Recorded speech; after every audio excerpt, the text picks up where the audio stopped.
శ్రీమాత్రే నమ. జయ గురు దత్తాత్రేయ నమ.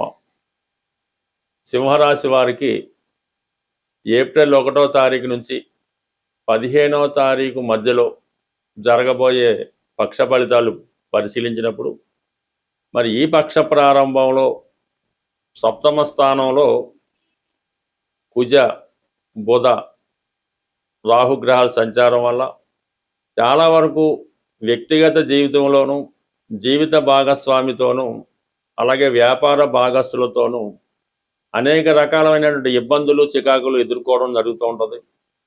ఎంతో సహనంగా ఉన్నప్పటికీ కూడా మీ యొక్క ఓర్పు నశించి ఏదో ఒక వివాదం ఏదో ఒక డిస్ప్యూట్ రావడం జరుగుతూ ఉంటుంది.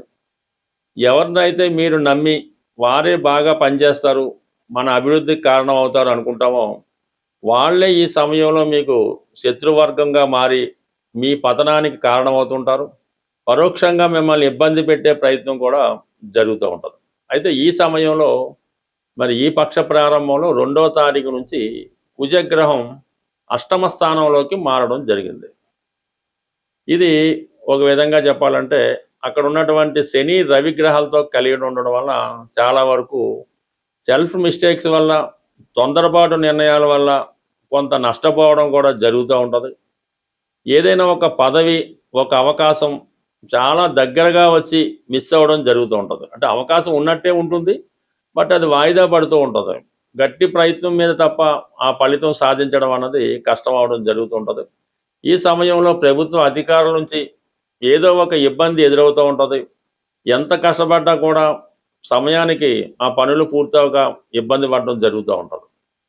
అయితే మరి బుధగ్రహం ధన లాభాధిపతిగా ఉన్నటువంటి బుధుడు కూడా ఈ 9వ తారీఖున తను కూడా మీనరాశిలో ప్రవేశించి, అంటే ఇప్పుడు అన్నీ కూడా మీకు అష్టమ స్థానంలో ప్రవేశిస్తున్నాయి. ఆల్రెడీ అక్కడ శని కుజ రవి దాంతోపాటు బుధుడు కూడా అష్టమ స్థాన ప్రవేశంతో కొంతవరకు ఈ 4 గ్రహాలు అంటే బుధుడు ఏ గ్రహంతో కలిస్తే ఫలితం ఇవ్వడం వల్ల పైపెచ్చి బుధుడికి నీచ స్థానం అవడం వల్ల ఒక గందరగోళమైనటువంటి పరిస్థితి అటు ఆర్థిక విషయాల్లోనూ ఈ ఫైనాన్సు ఈ అకౌంట్స్ సంబంధించిన విషయాల్లోనూ రావాల్సిన సకాలంలో రాకపోవడం లాంటి ఒత్తిడి ఏర్పడుతూ ఉంటుంది. అయితే అనూహ్యంగా ఒక పెద్ద గొప్ప ఇన్సిడెంటు గొప్ప మార్పు రావడం జరుగుతూ ఉంటుంది. అంటే ఇప్పుడు ఏమైంది, మీకు అష్టమ లాభాధిపతుల మధ్య పరివర్తన జరిగింది.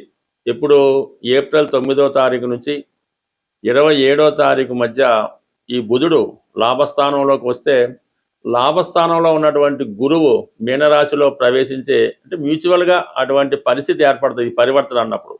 అప్పుడు ఏమవుతుందంటే బుధుడు లాభస్థానంలోకి వచ్చినటువంటి లాభం మీకు కలుగుతూ ఉంటుంది. బుధుడు ఎప్పుడైతే ధన లాభాధిపతిగా లాభస్థానంలోకి వచ్చాడో ఒకేసారి ఫైనాన్స్ రిలీజ్ అవుతూ ఉంటుంది. కావలసిన వాళ్ళు సహకరిస్తారు, రుణాలు ప్రయత్నాలు ఫలిస్తూ ఉంటే చాలా ఈజీగా పనులు మూమెంట్ ముందుకెళ్తూ ఉంటాయి. అలాగే ఇదే సమయంలో మరి గురువు స్వక్షేత్రంలోకి వెళ్ళడం వల్ల అక్కడ ఉన్నటువంటి చికాకులు జరుగుతున్నటువంటి ఇబ్బందుల్ని చాలా వరకు ఒక కొలిక్కి వచ్చి ఇవన్నీ కూడా అడ్జస్ట్మెంట్ అయ్యి మళ్ళీ తిరిగి మామూలు పరిస్థితి రావడం జరుగుతూ ఉంటుంది. సో ఏదైనా ఈ సింహరాశి వారికి ఏప్రిల్ 9 తర్వాత చాలా మార్పులు రావడం జరుగుతూ ఉంటుంది. వృత్తిపరమైన అభివృద్ధి రావడం జరుగుతుంది. అంటే ప్రధానంగా విద్యార్థులకి అనూహ్యంగా మీకు ఏదైనా కాలేజీలో సీటు ప్రయత్నం చేస్తున్నా లేదంటే పరీక్షల్లో మంచి ర్యాంక్ కోసం చూస్తున్నా ఆఖరి నిమిషంలో అనూహ్యంగా మీరు కోరుకున్న కాలేజీలో సీట్ రావడం కానీ అలాగే మంచి మార్కులతో మీరు సక్సెస్ అవ్వడం కానీ జరుగుతూ ఉంటుంది. ఇదంతా కూడా మీకు ఏప్రిల్ 9వ తారీఖు నుంచి 29వ తారీఖు మధ్యలో అటు విద్యార్థులకి అటు వ్యాపారస్తులకి అనుకూలంగా ఉంటుంది.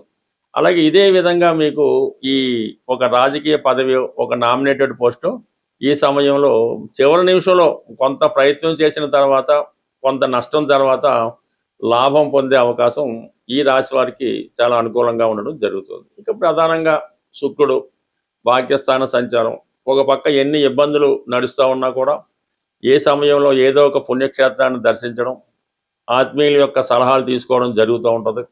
అలాగే ఏదో ఒక ఎంటర్టైన్మెంట్ కార్యక్రమంలో కానీ ఒక వివాహ వేడుకలో కానీ పాల్గొనడం జరుగుతూ ఉంటుంది.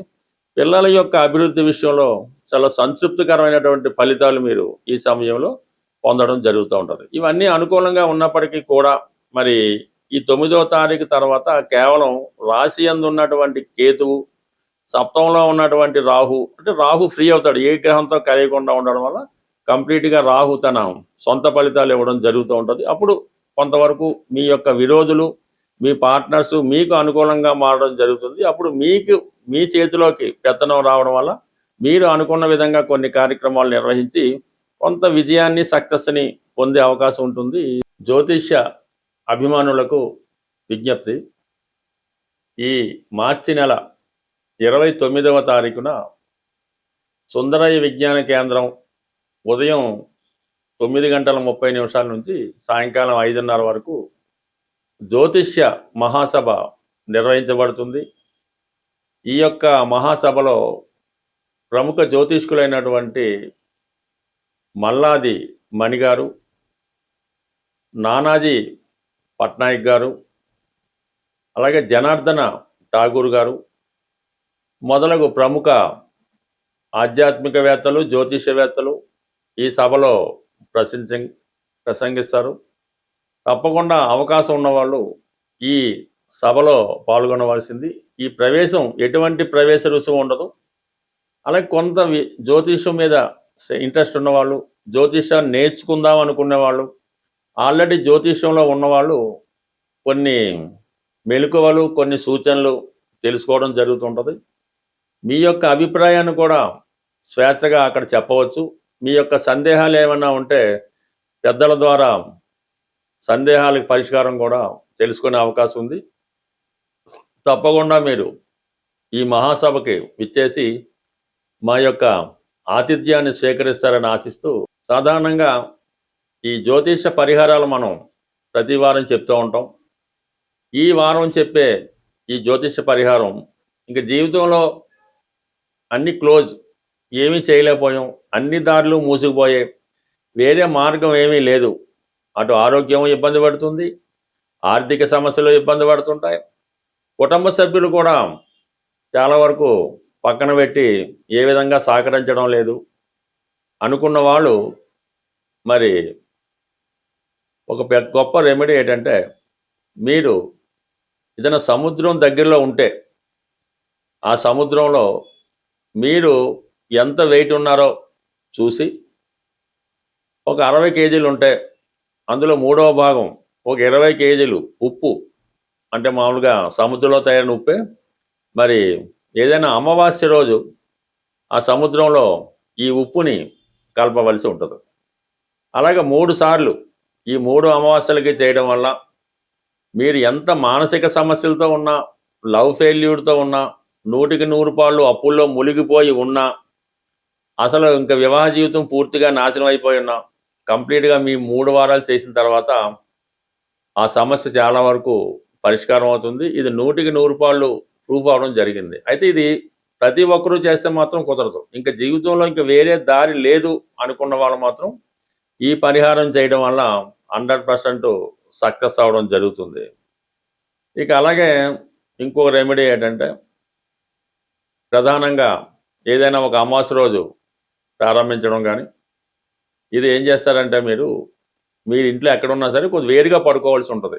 ఒక తలగాడ, ఇది ఒక సాప, ఒక దుప్పటి, అంతే వేరుగా పడుకోవాల్సి ఉంటుంది.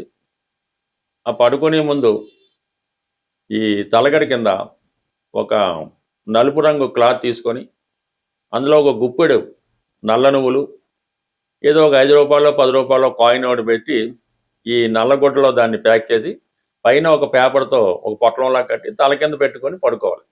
రాత్రి పడుకున్నట్టు పడుకొని పొద్దున్నే లెగిసి ఆ ప్యాకెట్ అలా పట్టుకొని రోడ్డు మీదకి వచ్చి 4 రోడ్లు కలిసే చోట ఆ రోడ్డు మీద ఆ ప్యాకెట్ విడిచిపెట్టి మీరు బ్యాక్ వచ్చేయాలన్నమాట. అలాగా ఒక 8 రోజులు చేయడం వల్ల కంప్లీట్గా మీలో ఉన్నటువంటి బలహీనత తొలగి చాలా వరకు మళ్ళీ కొత్త జీవితానికి కారణమవుతుంది. ఈ 2 సమస్యలు కూడా బాగా క్రిటికల్ సమస్యల్లో ఉన్న వాళ్ళు ఈ పరిహారం చేయాలి తప్ప ఆల్రెడీ బాగున్న వాళ్ళు చేస్తే మాత్రం పెద్దగా ఉపయోగం ఉండదు. స్వస్తి.